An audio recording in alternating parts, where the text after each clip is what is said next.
Good morning, and welcome to the Teacher's Wake Up Call. This was not supposed to be an unedited video. I had plans. What's the expression? Best laid plans. I don't remember.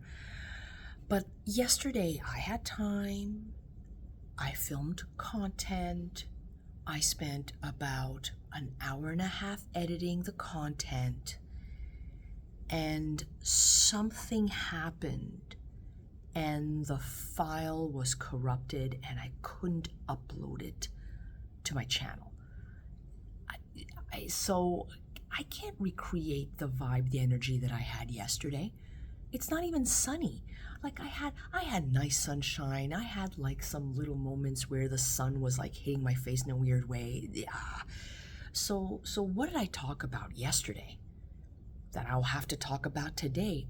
Yes. The end of the school year. So I don't know about other teachers, but ever since I arrived in this school, which was in 2019, a sip of coffee is necessary for this story. I had basically accepted the fact that I wouldn't necessarily have my own classroom. The fact that I got my own classroom, that I was told this is going to be your classroom.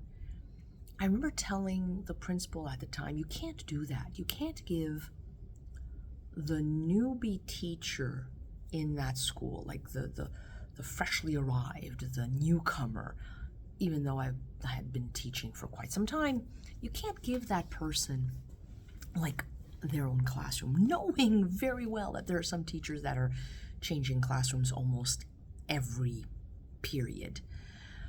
So I felt very privileged, honored that I would get that classroom. There were some strings attached and some issues, like there were no windows.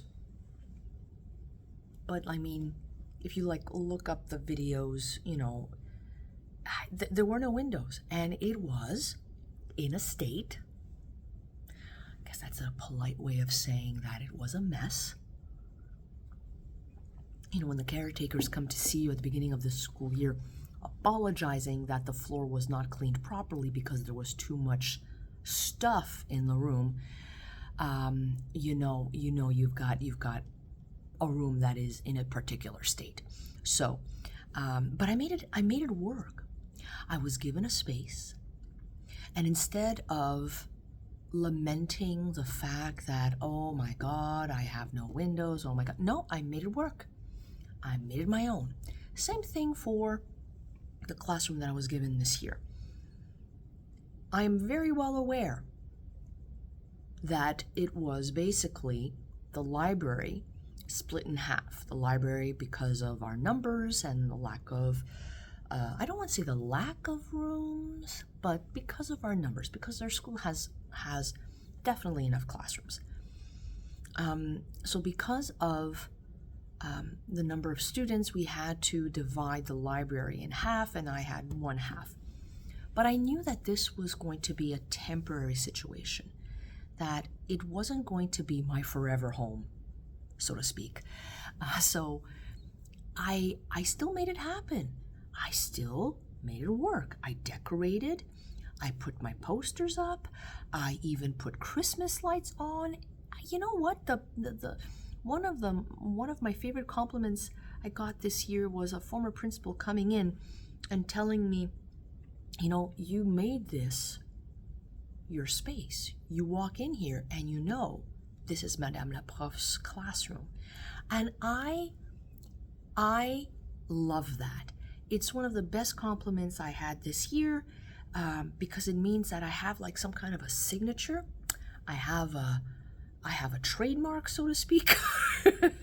You walk in, you see Marvel posters, like, that's Madame la Prof's room. That's Madame la Prof's room. You see anime posters, that's Madame la Prof's room. So I like that. I like that. There are definite perks and advantages to having your own room, but also having your own room can have some disadvantages. It creates some kind of complacency. You know, yes, comfort is awesome, and the human brain likes regularity. So I get that.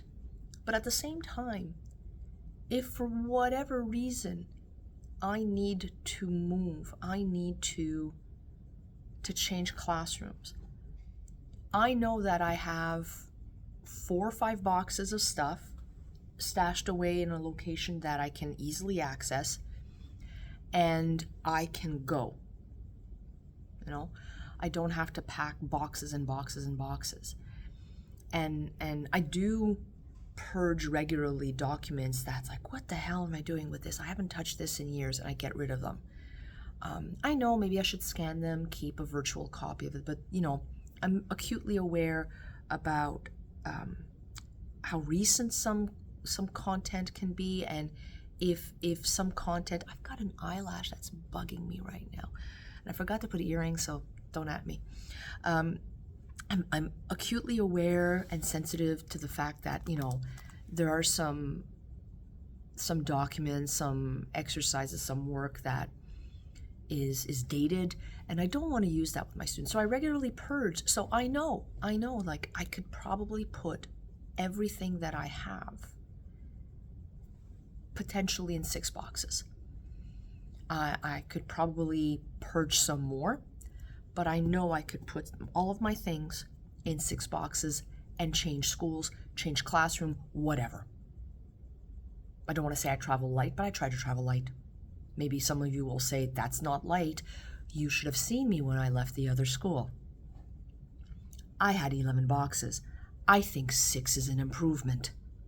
And let's be honest, some of the stuff that I have are things like office supplies, things like, you know, the stuff that I used to decorate my classroom, things that I could probably leave behind, or things that I can, you know, leave at home and just bring on a seasonal basis. Like, I'm aware that maybe the contents of those boxes could be purged even more. I'm not there yet. So every end of the year, I go through the same process, removing all my posters, cleaning my desk, and purging whatever I have, and telling myself, do I need this? Can I easily get it if need be? And at least that's my process. That's my cleaning process. Some people rather just leave everything aside and deal with it when they return, and I respect that choice as well.